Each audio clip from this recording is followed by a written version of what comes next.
28শে August 2026 শুক্রবার। এই দিনটি অবশ্যই মনে রাখুন, কারণ প্রায় 78 বছর পর একই দিনে রাখি পূর্ণিমা, আবার পূর্ণগ্রাস চন্দ্রগ্রহণ, যেটি বছরের শেষ চন্দ্রগ্রহণ।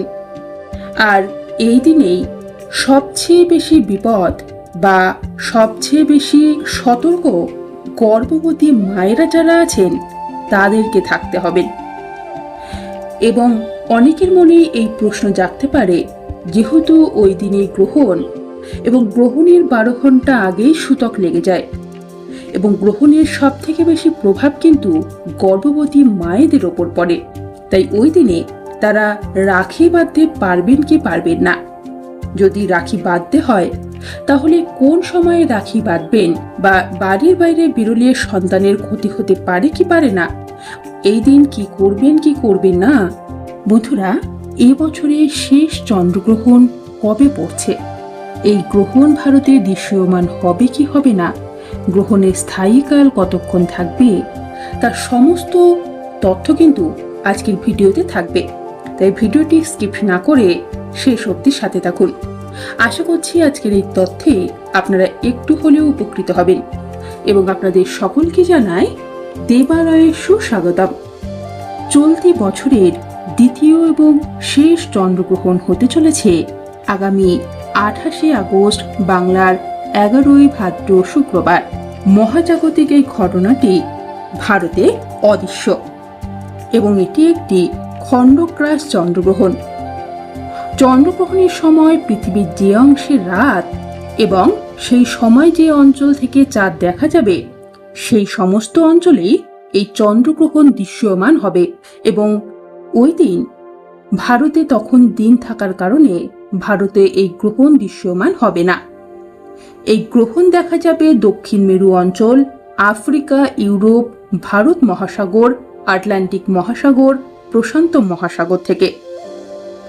এবং এই গ্রহণের চন্দ্রের উপছায়ার প্রবেশ ঘটবে সকাল 6:52 এবং গ্রহণ স্পর্শ করবে সকাল 8:04। গ্রহণ মধ্যস্থ অবস্থায় থাকবে সকাল 9:43।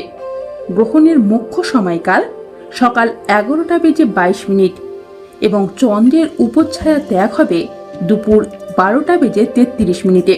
এবং গ্রহণের পূর্ণ স্থিতিকাল থাকবে মোট 3 ঘন্টা 18 মিনিট। এই গ্রহণের অবস্থান হবে মিথুন রাশিতে, অবস্থান করবে মঙ্গল, কর্কট রাশিতে বৃহস্পতি, সিংহ রাশিতে একত্রে অবস্থান করবে বুধ, রবি এবং কেতু, কন্যা রাশিতে অবস্থান করবে শুক্র, এবং কুম্ভ রাশিতে একত্রে অবস্থান করবে রাহু ও চন্দ্র, এবং মীন রাশিতে অবস্থান করবে শনি।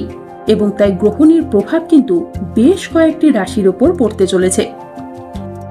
এবার আসা যাক আসল প্রশ্নে, যে সমস্ত বোনেরা বা মায়েরা গর্ভবতী রয়েছেন তারা কি এই দিন রাখি পরাতে পারবেন? এর উত্তর হলো হ্যাঁ।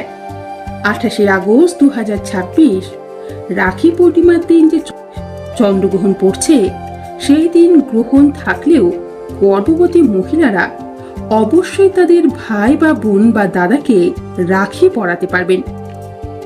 এই বছর রাখি পূর্ণিমার দিন একটি আংশিক চন্দ্রগ্রহণ ঘটলেও সেটি ভারত থেকে দেখা যাবে না, এবং শাস্ত্রীয় নিয়ম অনুযায়ী যে গ্রহণ খালি চোখে দেখা যায় না তার কোনো ধর্মীয় প্রভাব বা সূতককাল কার্যকর হয় না। তাই গর্ভবতী নারীদের ভয়ের কোনো কারণ নেই, এবং তারা স্বাভাবিকভাবে উৎসবে অংশ নিতে পারবেন। এই রাখি পরানোর জন্য শুভ সময় তাদের জন্য 28শে আগস্টের সকাল 5:57 থেকে সকাল 9:48 সময়টি শুভ। এবং এই দিন অভিজিৎ মুহূর্ত দুপুর 12:14 থেকে দুপুর 1:05 পর্যন্ত থাকবে। এই সময়েও গর্ভবতী মহিলারা তাদের ভাইয়ের হাতে রাখি বাঁধতে পারেন। ভাদ্র মাসের অশুভ ছায়া বা ভদ্রাকাল আগের দিনই শেষ হয়ে যাচ্ছে, এবং গ্রহণের সূতককাল যেহেতু 12 ঘন্টা আগে লেগে যায়, এবং যেহেতু এই গ্রহণটি ভারতে দৃশ্যমান হবে না, তাই 28শে আগস্ট রাখি পূর্ণিমার দিন গ্রহণের কোনো খারাপ প্রভাব বা ছায়া এই দিন পড়বে না। তাই অনায়াসেই যে কোনো গর্ভবতী মহিলারা এই দিন রাখি বাঁধতে পারবেন। তবে এই 28শে আগস্ট আংশিক চন্দ্রগ্রহণটি যে সংগঠিত হতে যাচ্ছে তা বৈজ্ঞানিক দৃষ্টিকোণ থেকে গর্ভবতী মহিলা বা তার গর্ভস্থ শিশুর স্বাস্থ্যের ওপর কোনো ক্ষতিকর প্রভাব ফেলে না। বিজ্ঞান অনুযায়ী চন্দ্রগ্রহণের সময় এমন কোনো ক্ষতিকর রশ্মি নির্গত হয় না যা গর্ভাবস্থার ক্ষতি করতে পারে। তাই চিকিৎসকদের মতে গর্ভবতী নারীদের সাধারণ জীবনযাত্রার কোনো ধরনের কঠোর বিধিনিষেধ বা ভয়ের প্রয়োজন নেই। তবুও ভারতীয় ও বাঙালি সমাজ ব্যবস্থায় প্রচলিত লোকবিশ্বাস ও ধর্মীয় অনুভূতির কথা মাথায় রেখে অনেকে কিছু সতর্কতা মানতে চান। আপনারা চাইলে অবশ্যই সেই সতর্কতা মেনে চলুন। আপনি যদি প্রথাগত নিয়ম মানতে চান তবে নিজের শরীরের ওপর ধকল না দিয়ে এই নিয়মগুলি শুধু মেনে চলুন। লোকবিশ্বাস অনুযায়ী গ্রহণের সময় গর্ভবতী নারীদের বটি, ছুরি, কাঁচি বা ছুঁচ ব্যবহার করে কিছু কাটা বা সেলাই করা উচিত নয় এবং ঘরের ভিতর থাকার চেষ্টা করুন। অনেকেই আছেন যে রাখি পূর্ণিমার দিন ভাইকে রাখি বাঁধতে বাপের বাড়ি যান, তবে চেষ্টা করুন এবছর না বেরোনোর। ভাইকে আপনার বাড়িতে আসতে বলুন। গ্রহণ দৃশ্যমান হোক বা না হোক, তার কিন্তু একটু হলেও এফেক্ট আমাদের পুরো প্রাণীগুলোর ওপরেই কম বেশি পড়ে এবং আপনি যেহেতু গর্ভবতী, সেক্ষেত্রে আপনার বাচ্চার সুরক্ষা কিন্তু আপনার ওপর। তাই অবশ্যই চেষ্টা করুন এই দিন ঘর থেকে না বার হওয়ার। এছাড়াও প্রচলিত বিশ্বাস অনুযায়ী চন্দ্রগ্রহণের সময়ে গর্ভবতী মহিলাদের খাবার রান্না ও তা গ্রহণ করা থেকে বিরত থাকা উচিত।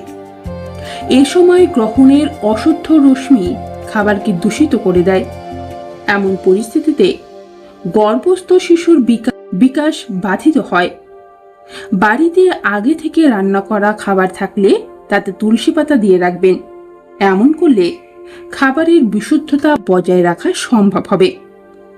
এছাড়াও চন্দ্রগ্রহণের সময় গর্ভবতী মহিলারা বেশ কিছু মন্ত্র জপ করতে পারেন। এছাড়াও হনুমান চল্লিশা বা ধর্মীয় গ্রন্থ পাঠ করুন। গ্রহণ শেষ হবার পরের দিন দান করতে কিন্তু ভুলবেন না।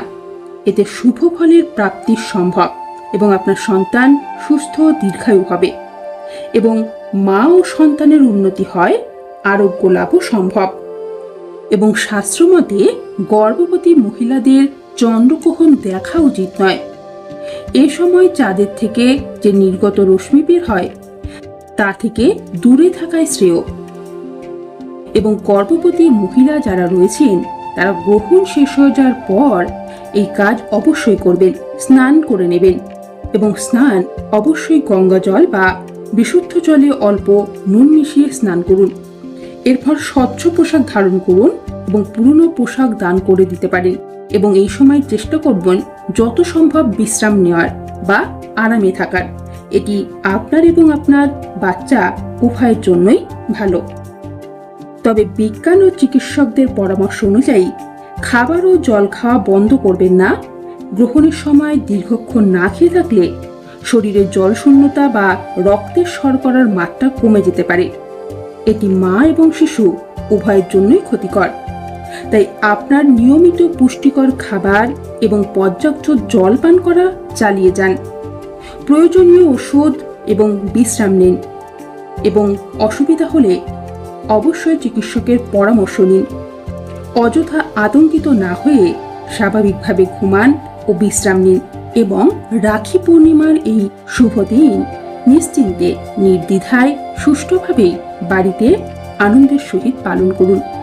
বন্ধুরা, আপনার বাড়ির যে কোনো বোন বা মেয়ে প্রেগনেন্ট যদি থেকে থাকে তাহলে অবশ্যই ভিডিওটি শেয়ার করুন এবং কমেন্টে রাধে রাধে লিখে আপনার মনের কথা জানান। আমি অবশ্যই তাদের জন্য প্রার্থনা করব এবং চ্যানেলটিকে সাবস্ক্রাইব করতে কিন্তু ভুলবেন না। আজকের মতো এটুকুই। ধন্যবাদ।